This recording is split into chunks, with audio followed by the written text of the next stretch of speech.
We should have upper age limits for politicians in New Zealand. And no, it's not ageist. It's about limiting power in a democracy.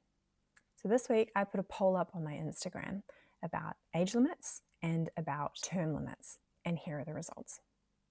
Now, these are pretty similar to overseas polls, mainly from the US, where 8 in 10 respondents were in favour of upper age limits for politicians. But this is New Zealand. It's a little bit different. The average age for politicians in the central government is 49 years old, whereas over in the US it is 60. But one of the arguments against upper age limits for politicians is that, well, we can just use our vote to show that we're unhappy with politicians, right? If they're unrelatable or out of touch, then we just don't vote for them.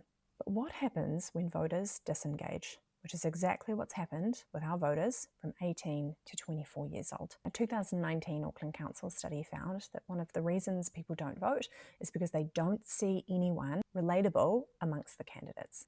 Now, the life experience of our youngest politician at 23 years old, Hana Rafferty Maipi Clark, is a lot more relatable for 18 to 24-year-olds than, let's say, 81-year-old Winston Peters.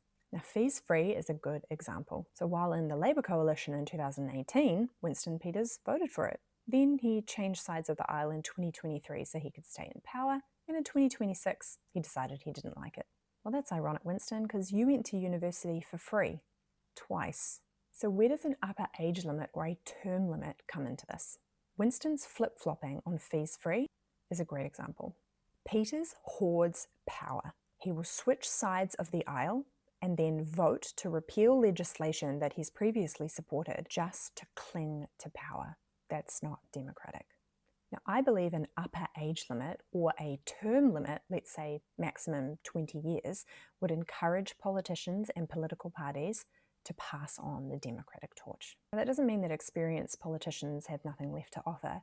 It means that they have to think about who they're passing that on to. It means that eventually they have to get out of the way so that new leadership can come into the beehive. Now, combine it with long-term planning like what you see in Singapore with 30 to 50-year planning cycles, and we could start building a political system designed to outlast the people that are in it.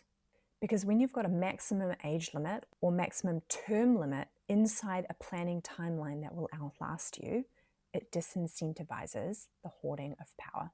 That ceiling forces politicians and political parties to think about the next generation of leadership. Age limits and term limits are not about punishing older politicians.